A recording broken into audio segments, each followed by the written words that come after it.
certo, tá? As outras aulas. Bom, essa nossa aula com o terceiro ano do ensino médio. Hoje nós vamos falar sobre os artistas primitivos, arte naif e arte contemporânea, e essa aula está sendo gravada. Vamos lá, vamos abrir a tela para ficar mais bonitinho para vocês e para mim também. O que é arte naif? Alguém conseguiu? Não, vocês não olham, né? Porque eu fiz a chamada lá no mural, lá no portal de vocês, e lá eu perguntei para vocês. Mas como eu sei que o tempo de vocês é muito curto, que vocês têm muita coisa para fazer, naif é uma palavra francesa que eu acho que se pronuncia naif, não tenho certeza, tá? E é uma palavra que significa ingênuo, assim como dada significa cavalinho de pau, fove significa fera, naif foi na mesma linhagem. Uma pessoa que não tinha muitos conhecimentos artísticos, ou seja, ele não estudou, ele era um autodidata. O que é um autodidata, gente?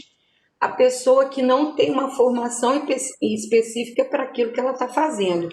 Então, um pintor que não fez escola nenhuma de artes, que nunca entrou numa escola de artes, que pinta por vontade própria ou pinta porque gosta, ele é uma pessoa autodidata. Uma pessoa, por exemplo, semi-analfabeta, mas que faz poemas lindíssimos, maravilhosos, ele é autodidata. Então, a pessoa que não tem uma formação acadêmica para determinada coisa e ela é boa naquilo, ou ela faz aquilo e sobrevive daquilo, ela vai ser chamada de autodidata, tá bom? Então, o que aconteceu? Lá no início do final do século XIX, início do século XX, naquele mesmo salão onde os impressionistas não conseguiram expor e tal, no mesmo salão onde acharam uma obra que não tinha nada a ver com as outras, que deu origem ao impressionismo, onde acharam aquela fera, um animal pintado no meio de um monte de quadro acadêmico que deu origem ao fauvismo. A mesma coisa aconteceu com a arte naif. No salão dos independentes, lá em Paris, alguns críticos, como sempre os críticos, né? Um crítico de arte viu uma obra de um artista chamado, deixa eu ver aqui no outro computador o nome, Henri Rousseau. Viu uma obra dele que sem perspectiva, sem proporção no corpo, uma coisa assim meio fora do contexto. Aí o que ele fez? Aí eles começaram a rir, fazendo gozação na cara do cara, nossa, isso é muito naif, ou seja, isso é muito primitivo, ou isso é muito ingênuo. Na realidade, naif significa ingênuo. E aí, mais uma vez, esse nome lá da gozação do povo virou nome de gênero de artes, tá? Então, vamos lá. Passando para frente, no Brasil, a arte dos artistas primitivos passou a ser valorizada após o movimento modernista, que apresentou... Deixa eu tirar meu rosto daqui, senão não enxergo. Passou a ser valorizado após o movimento, que apresentou entre suas tendências o gosto por tudo que fosse genuinamente nacional. Isso a gente já sabe. Um artista primitivista é alguém que seleciona elementos da tradição popular de uma sociedade e os combina plasticamente com uma clara intenção poética. Em geral, esse artista é autodidata e criador dos recursos e técnicas com que trabalha. Aí, gente, tá aí a homenagem a Heitor, gente, Heitorzinho dos Prazeres, como é que ele era chamado, tá? Mas antes de falar dele, eu vou só colocar aqui, ó. A arte naif e a arte primitiva, ela vai ser considerada uma poética artística moderna. Então, quem anota quando eu estou falando, por favor, anota isso daí, porque não tem aqui nos meus slides. De repente, eu até acrescento no anterior para vocês, antes de mandar para vocês. Mas então, a arte naif, ou a arte primitivista, ela é uma poética artista moderna. E qual é a característica disso daí? É o desconhecimento ou o recuso das regras acadêmicas. E quais são as regras acadêmicas que mesmo no cubismo, mesmo no fauvismo, mesmo no impressionismo, os artistas mantinham mais ou menos um pouco isso daí. É o uso da proporção e o uso da perspectiva, que nessas obras, na obra naif e na obra primitivista, gente, primitivista e naif é praticamente a mesma coisa, tá? O que vai acontecer? Eles não vão usar isso, vocês vão observar depois que eles não têm essa preocupação com a perspectiva. Existe perspectiva, mas você vai observar que tem erros nela, tá bom?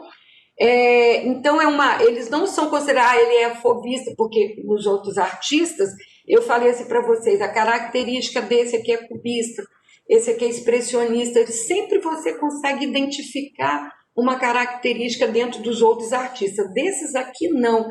Eles têm uma expressão pessoal, eles usam cores vivas e as obras deles são, basicamente, são obras com tendência ornamentais. Eu vou dar um exemplo muito claro para vocês do que seria uma obra primitivista ou uma obra naif, tá?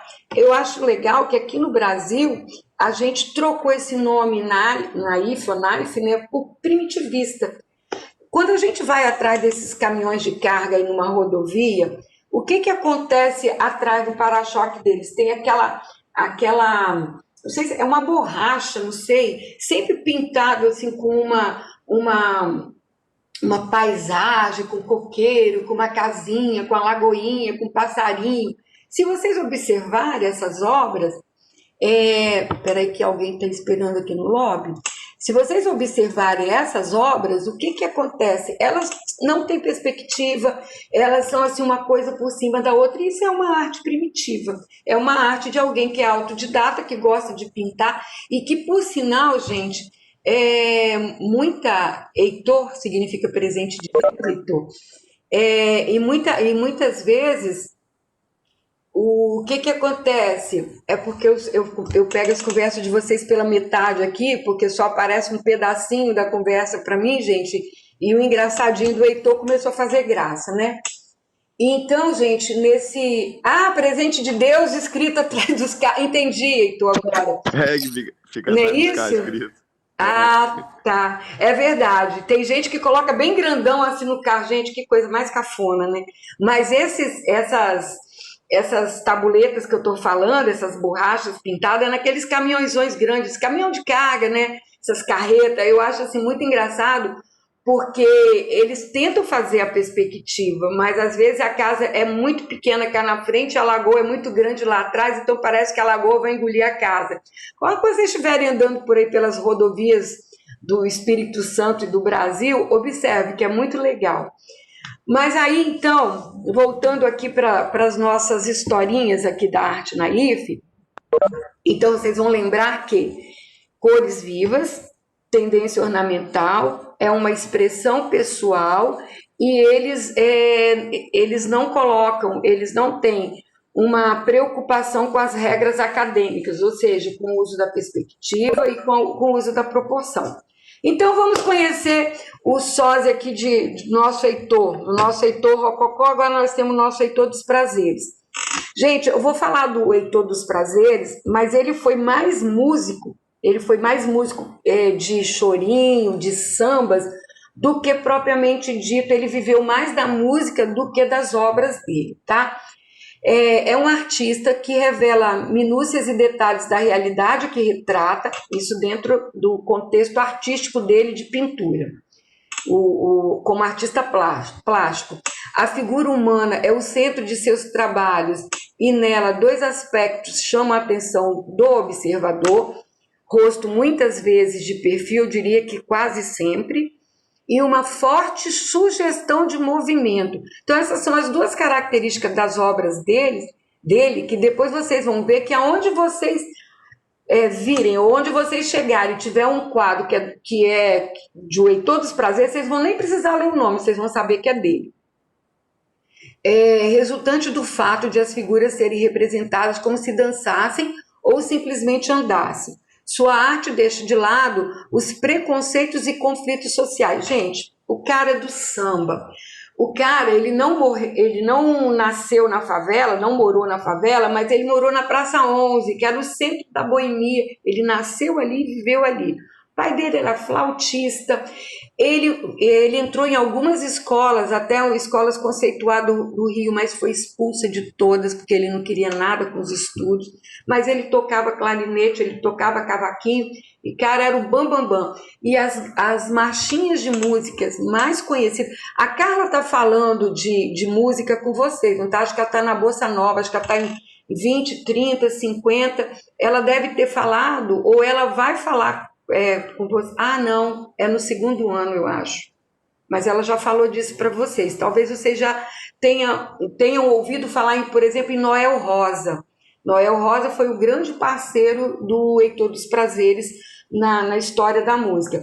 E uma coisa legal para vocês saberem também do Heitor dos Prazeres, que ele foi um dos fundadores das escolas de samba do Rio de Janeiro. Inclusive a ala das baianas, ele foi praticamente o precursor, porque ele colocava uma saia rodada estampada grandona, saía pelas ruas do Rio de Janeiro tocando cavaquinho, tocando e cantando música de carnaval, e as pessoas pegavam a saia dele e começavam a rodar, tá? Então isso daí foi ele praticamente precursor dessas alas. Mas então vocês vão lembrar de Heitor dos Prazeres por essas duas coisas, tá? Pela música e pelas artes. Vamos para frente porque eu fico querendo falar demais deles e aí eu acabo me atrapalhando tudo.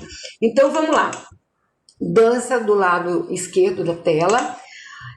Olho sobre tela, tá lá no MAM, Museu de Arte Moderna de São Paulo. Vocês estão observando, gente? Ó, as figuras estão... Ah, outra coisa, ele sempre pinta as pessoas pretas ou mulatos, né? Então ela é marrom ou ela é negra mesmo, é preta. Eu não falei negro porque hoje não se pode mais falar negro, tem que falar preto, né? Mas ele, como ele é mulato, ele vai sempre fazer as pessoas assim. Então, gente, olha aqui, é sempre desse jeito. É só lembrar, obra vocês não sabiam disso não? Agora as pessoas negras, elas não se dizem mais negros, elas se dizem pretas, tá? Eu não sei porquê, eu não sei explicar isso para vocês, eu acho que o preto é o correto. Pois porque a cor preta, né, gente? Porque eu não tenho nem cor, eu sou parda, amarela, nem sei, porque eu não sou branca. Bom, então vamos lá. Aqui, ó, os rostos.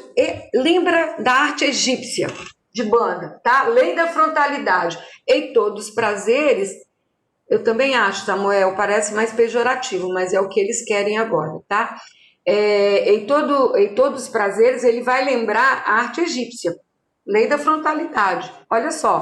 Só que ele consegue fazer o corpo de lado e o dorso, né, o peito também de lado, né, o que os egípcios não conseguiam. Mas eu estou falando isso para vocês irem associando, tá?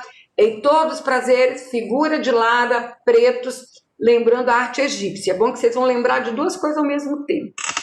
Aqui do lado de cá, sambistas, olha sobre... Ah, gente, olha, esse cara era tão peloca, porque eu não posso mais falar palavrão, porque tá gravando, que ele vivia Ele foi preso por vadiagem, acho que ele ficou quase um ano preso lá em Ilha Grande, no Rio de Janeiro, por vadiagem. Ele foi engraxado, vendedor de picolé, aí ele vivia nas rodas de samba, então o cara era assim, aproveitou a vida, tá? Esse daqui é a mesma coisa, ó. Vocês estão vendo? Tem sempre gente dançando, sempre gente tocando, e isso daqui, ó, é que dá movimento, ó. Lembra que eu falei lá atrás que as obras dele, as características dele é o rosto de perfil e as obras em movimento? Olha aqui, ó, ó o povo aqui só no sapatinho, ó, só no samba, tá? Vamos lá. Agora, essa obra dele, gente, eu acho sensacional. Se eu pudesse, compraria essa, eu colocaria na minha casa, porque eu acho muito legal. Porque uma das características dele também é remeter as obras à classe socioeconômica onde que ele está ligado, aonde ele vive, tá? Então aqui ele retrata uma favela do Rio de Janeiro. Lembra que eu falei do colorido das obras naif e das obras primitivas aqui no Brasil? Olha aqui, ó, tá? Aqui o pessoal tá aqui, ó, o homem andando de bicicleta, esses aqui tem um monte de caixote aqui, a mulherzinha aqui para lá, lata d'água na cabeça. Então coisa bem típica do Brasil e do Rio nessa época, porque a gente está nos anos 50, tá bom? Bom, então esse foi Heitor dos Prazeres. Vamos lá, passar para o próximo. Aí a gente vai conhecer Djanira da Mota. Ai, eu não consegui ler tudo. Fala aí no microfone quem colocou essa última mensagem, se eu conseguiria fazer uma releitura. Aí eu não consegui ler o resto da mensagem. Ou fala no microfone para mim, ou escreve de novo. Para fazer uma releitura dessa obra, eu fazer como pintora, desenhista, eu conseguiria sim. É lógico que nem... para mim sim, conseguiria fazer. Mas o que acontece? Não ia ter aqui, né, e todos os prazeres para valer dinheiro, porque a obra dele vale muito dinheiro também, né, gente? Mas eu conseguiria, sim. Aliás, a maioria das obras que eu tenho aqui na minha casa, acho que eu só tenho 2 que são de autoria minha.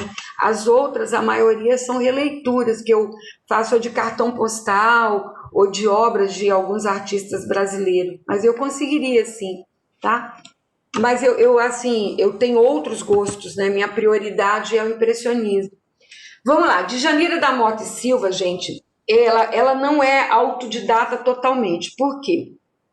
Ela começou autodidata, mas depois ela mudou para o Rio de Janeiro, porque ela é de São Paulo, mas aí ela mudou para o Rio de Janeiro e lá ela montou uma pensão para ela, lá em Santa Teresa, né, onde tem aqueles arcos lá da Lapa, lá para cima em Santa Teresa. Ela montou uma pensão lá e nessa pensão dela moravam muitos artistas e eles incentivaram ela a desenhar e incentivaram ela a entrar numa escola, o Liceu de Artes e Ofícios do Rio de Janeiro.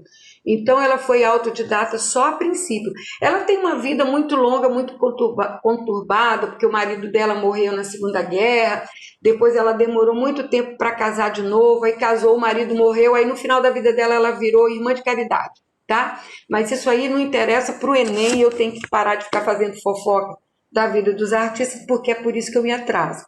Então vamos lá. Djanira da Mota e Silva.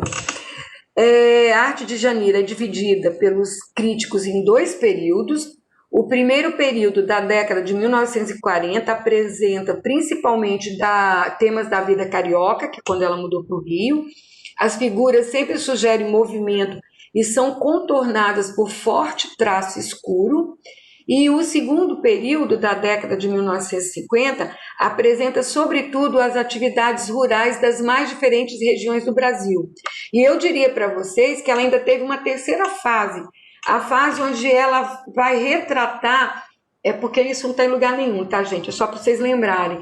Ela vai retratar fases de Umbanda e Candomblé, da cultura brasileira ligada à africanidade, tá? Então vamos lá ver as obras dela. Então tá aqui, ó, as 2 primeiras fases dela, tá? A fase Meninos com Pipa, Olhos sobre Tela. Provavelmente ela tá retratando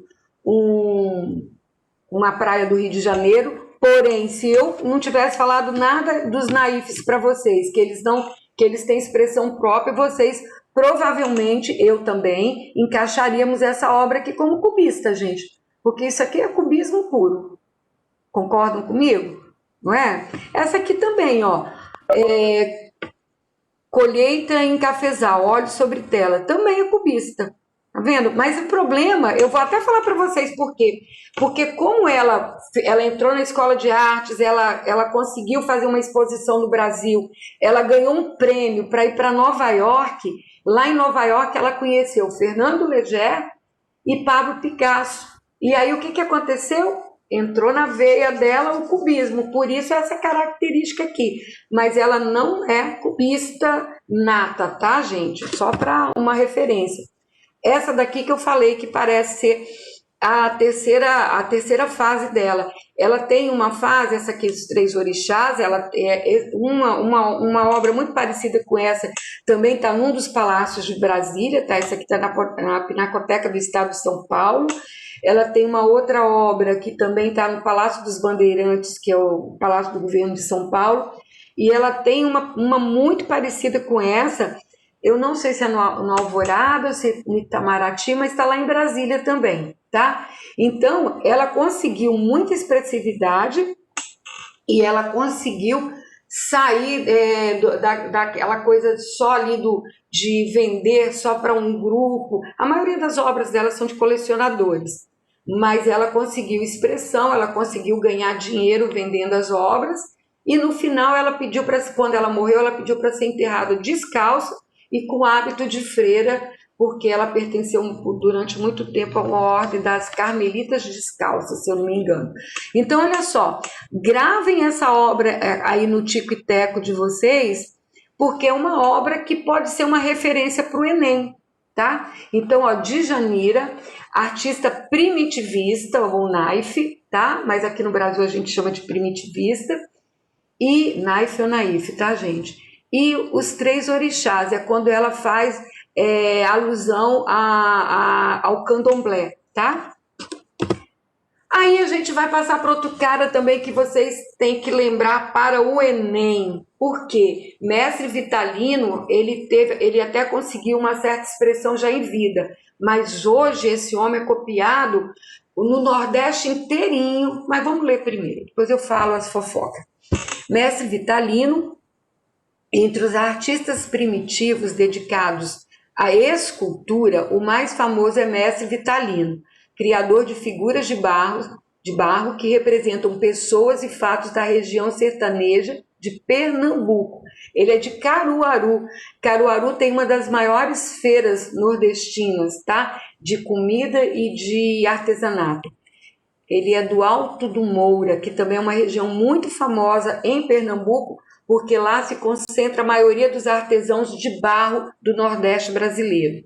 Entre os personagens de Vitalino estão vaqueiros, retirantes, cangaceiros, que isolados ou compondo uma cena nos comunicam o modo de ser da gente rústica do sertão. Então, a escultura dele é bem primitiva, gente, mas é lindíssima e retrata todas as cenas do povo do Nordeste. Sua cerâmica surpreende o observador pela harmonia graciosa e pela perspicácia com que o artista sabe imprimir com poucos detalhes na fisionomia simples de suas figuras. Isso é verdade. Olha só que bonitinho. Então, ele consegue... Tudo bem que a figura, o rosto das pessoas, parece que é sempre o mesmo, ó. Ele não muda a expressividade da pessoa, mas você vê que isso daqui é um grupo de retirantes, mesmo com essa cor bem forte, diferentemente de Portinari, que vai fazer os retirantes dentro do expressionismo, estão lembrados disso? Aquelas pessoas meio com formas cubistas, né? Meio geometrizadas, mas uma cor azul, cinza, uma cor mais fria, uma cor mais triste. Ele faz isso com mais graça, com mais leveza. Ele está mostrando os retirantes, mas com mais leveza por causa da cor, tá? Então, isso daqui é a obra do mestre Vitalino para vocês gravarem na cabeça de vocês.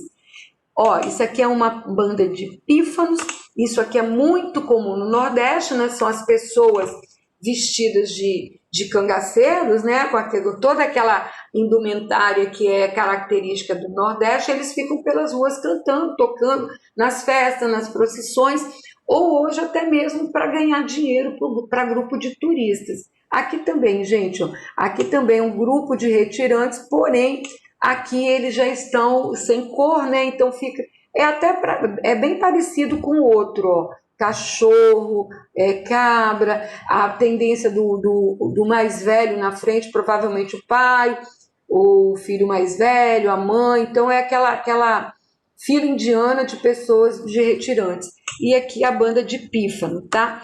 O mestre Vitalino, ele foi copiado por todos os outros artesãos. Ele que inventou isso aí, é característica própria dele, ele que criou esse tipo de figura. E hoje, se você for lá no Alto do Moura, lá em Pernambuco, lá perto de Caruaru, Alto do Moura é um bairrozinho de Caruaru.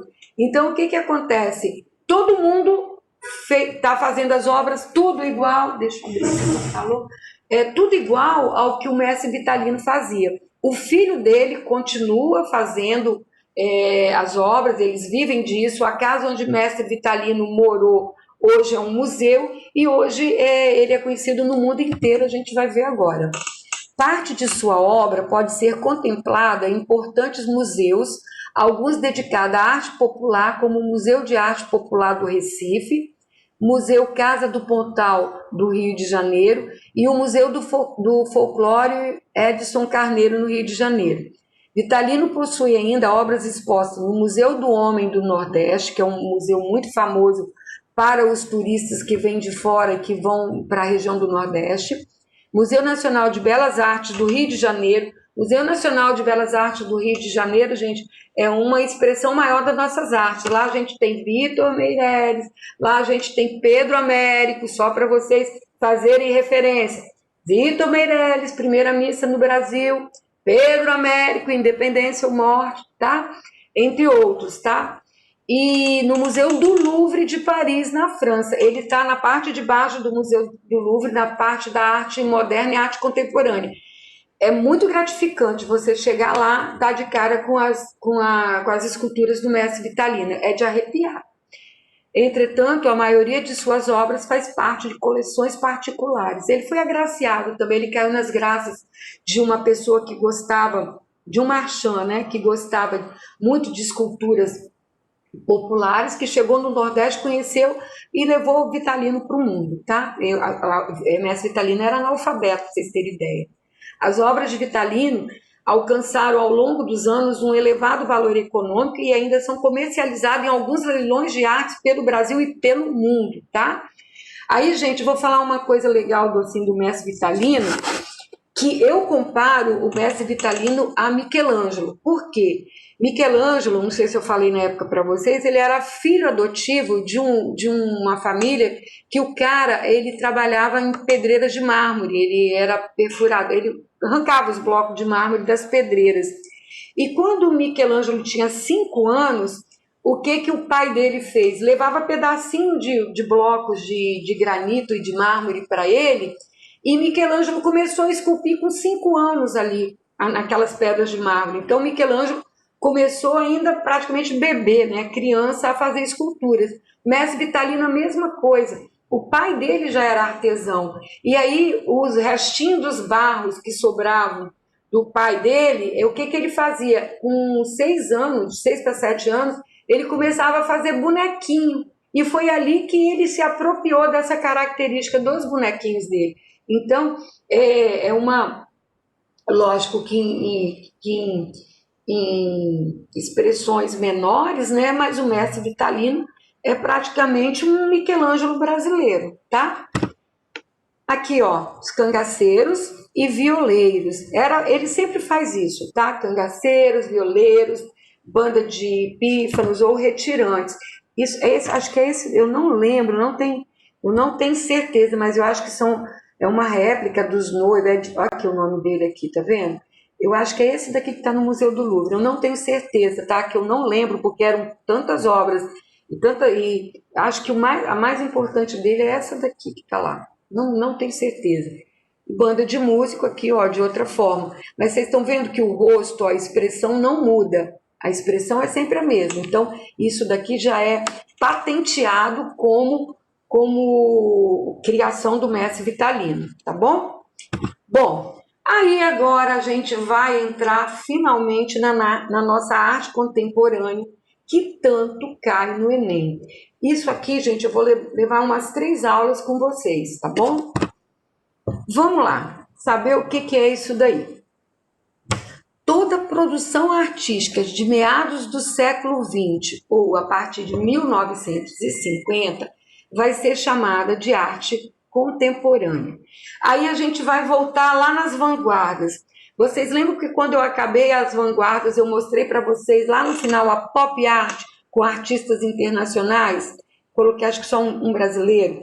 A pop art, que começa exatamente aqui em 1950, ela que vai ser o primeiro movimento ligado à arte contemporânea. Quem está lá na pop art? Só para vocês lembrarem dos 3 mais importantes. Andy Warhol, com as latas de sopa Campbell e com a serigrafia de Marilyn Monroe, depois de Michael Jackson, só que Michael Jackson já é bem mais para cá, de Elvis Presley. Então, para vocês associarem para o Enem, arte contemporânea vai começar pop art, Andy Warhol, sopas, latas de sopa.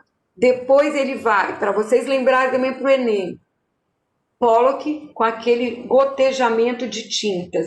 E Jasper Johnson, porque agora está na moda, com a bandeira americana, uma em cima da outra. Depois, qualquer coisa, eu coloco esse slide para vocês lá no portal também, tá? Para facilitar a vida de vocês. Eu junto com esses daqui para vocês lembrarem. Então, ó, os 3 grandes pops.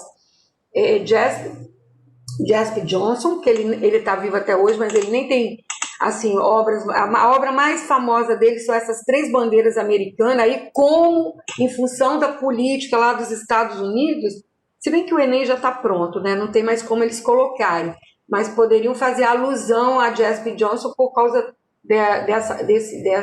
dessa obra, que em um quadro com perspectiva ele coloca 3 bandeiras americanas. O Andy Warhol com as latas de sopa, o Banksy é aquele doido, gente, que morreu de overdose, que fazia grafite nas ruas de Nova York, e o Pollock com a pintura de gotejamento. Então, artistas internacionais da arte contemporânea são aqueles lá. Tem outros, tá? Lá que eu dei para vocês.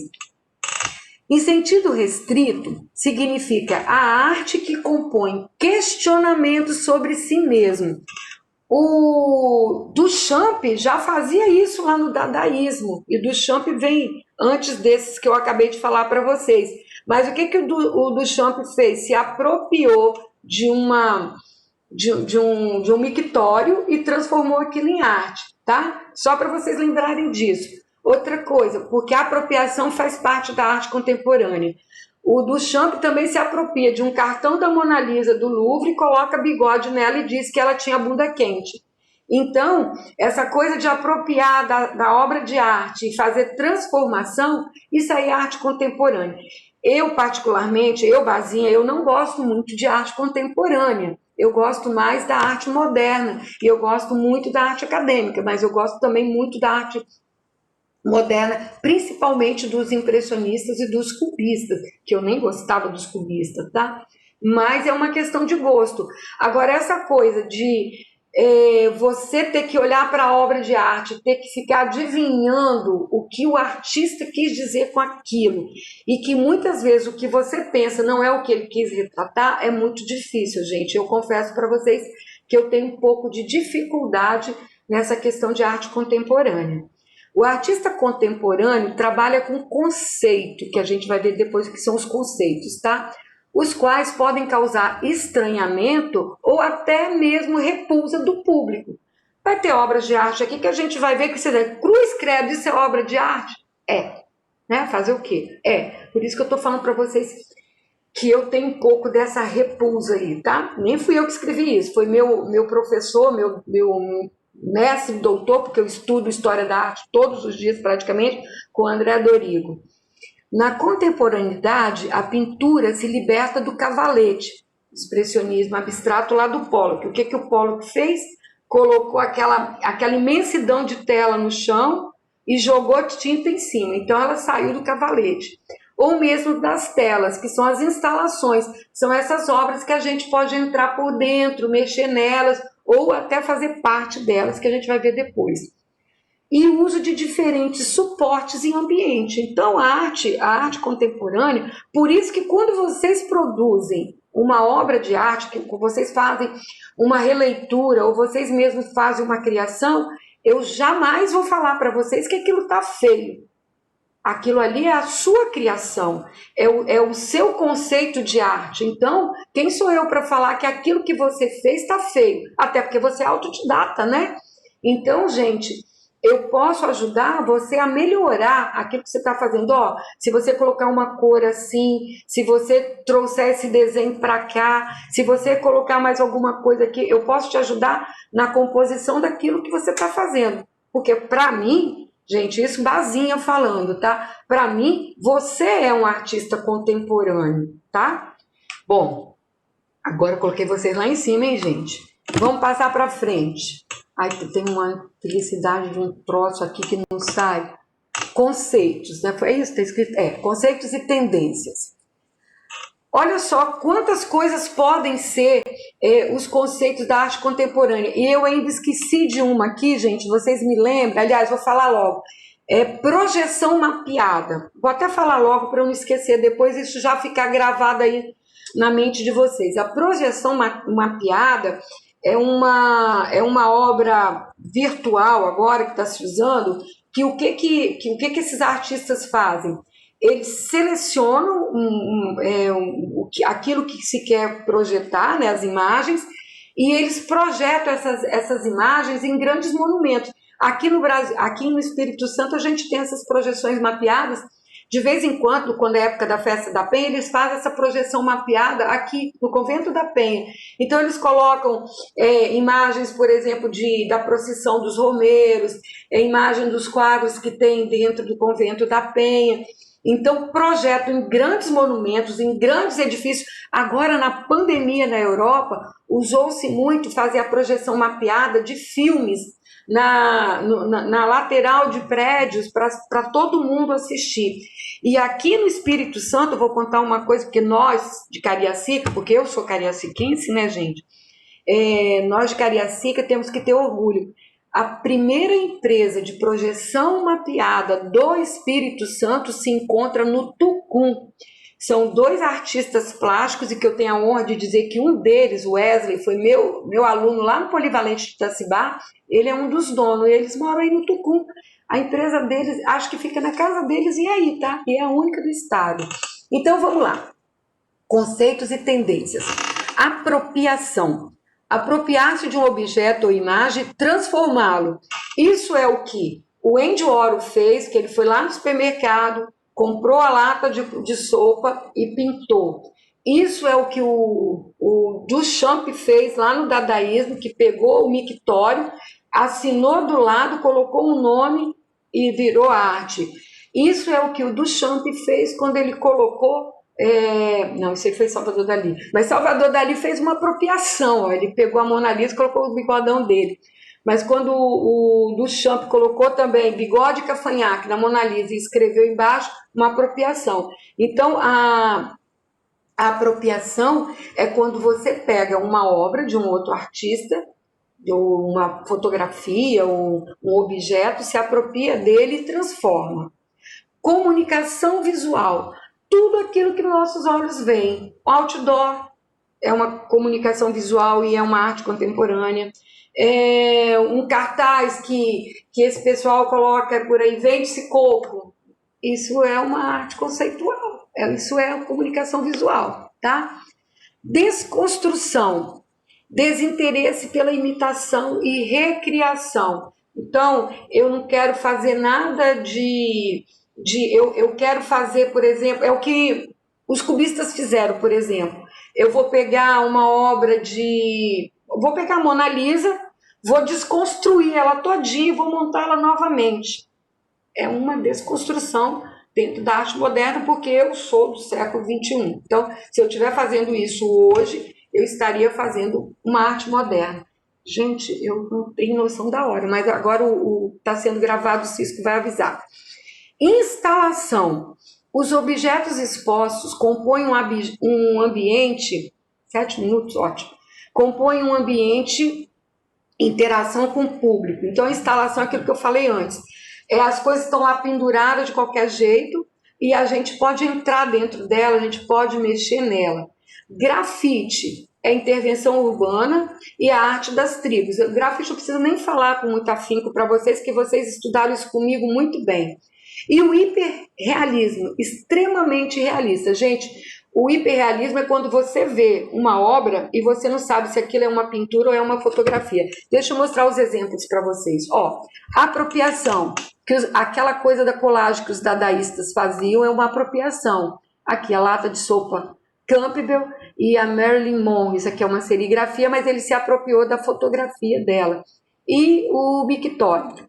Vamos lá. Desconstrução, é aquilo que eu falei para vocês. Olha aqui, as obras cubistas não são contemporâneas, são modernas, mas elas são um exemplo de desconstrução, tá? Se isso fosse feito hoje, seria uma obra contemporânea. Instalação. Olha só, gente, isso aqui são as instalações. Essa daqui, você pode andar aqui por dentro, você só não pode tocar nela, tá? Essa instalação aqui, ela é praticamente um monumento, é uma escultura feita no meio de uma rua. Isso aqui, ó, é vinil, né, disco de vinil, tá? E aqui as bicicletas aqui formando um túnel lá na Praça da Sé, no Rio de Janeiro. Intervenção. Intervenção, por exemplo, aqui, ó, é um monte de origami, papelzinho pregado aqui no muro. Se fosse pintura, seria um grafite. Aqui, ó, o cara foi lá na Ponte Neuf, em Paris, e cobriu ela todinha com tecido. O mesmo cara cobriu as árvores, cobriu o palácio, um palácio aqui na Alemanha. Ah, olha aqui outra coisa legal, intervenção. Ele vai lá na faixa de pedestre, desmancha a original e faz uma que é um pé. Eu acho isso muito legal. Aqui também, ó, coloca isso aqui é até uma comunicação visual, porque é a propaganda do McDonald's. Deixa eu adiantar para poder eu acabar isso aqui. O grafite que vocês conhecem, esse aqui o Cobra, esse aqui os Gêmeos, esse aqui eu esqueci o nome desse cara, acho que é alguma coisa, mas esse aqui é muito legal, olha só, fantástico. Isso aqui para mim é um hiperrealismo também, é um grafite com hiperrealismo, porque parece que está pousado aqui. Deixa eu ver os últimos aqui, ó, grafite de forma... esse aqui que é, ó, esse aqui é Índio Oro, e esse aqui que é o... Ai, meu Deus, falei o nome dele agora aí para vocês. O cara loucão lá que tomou uma overdose, esqueci o nome dele, depois eu lembro. Aqui, ó, grafite com palavras, e o hiperrealismo, gente. Olha, isso aqui tudo bem porque é só o rosto, mas isso daqui, gente, olha isso aqui, parece fotografia. Olha o que o cara faz dentro da bolinha. Esse é o último, eu vou me demorar porque aí se cortar eu tô falando aqui com vocês. Olha o que o cara faz aqui nessas bolinhas. Olha o que ele pinta dentro dessa bola aqui, ó, maior, né? A igreja. E ele vai colocando, ó, ela mais longe, ela mais perto, ela quase que saindo. Esse casal aqui, gente, isso aqui é fantástico, né? Porque se fosse em tamanho natural, a gente falaria que isso aqui é de verdade. Esse cara que faz essas esculturas aqui, isso aqui é uma borracha, né, que ele se especializou nisso. Essa aqui ainda dá para a gente ver um pouquinho, né, que isso aqui é uma pintura. Mas isso daqui, tem um outro cara, que eu acho que até esse aqui mesmo, mas eu não achei, ele faz aquelas máquinas, uma máquina vermelha, tinha isso na apostila de vocês, acho que do 9º ano, uma máquina vermelha de chiclete com aquelas bolinhas dentro, que eu não acreditava que aquilo era pintura. Eu tive que pesquisar, olhar, fuçar a vida do cara todo, mas eu não gravo muito nome em inglês e eu não lembro o nome dele. Mas isso aqui é muito perfeito, acho que é do mesmo cara. Olha como que ele consegue fazer a sombra desse potinho aqui, ó, aqui em cima. Mas aí agora os artistas contemporâneos vai ficar para nossa aula que vem, porque não adianta eu começar. Mas vocês entenderam o que é a arte contemporânea? A arte contemporânea, gente, é tudo que você vê. Tá bom? Deixa eu acabar nossa gravação, encerrar a gravação.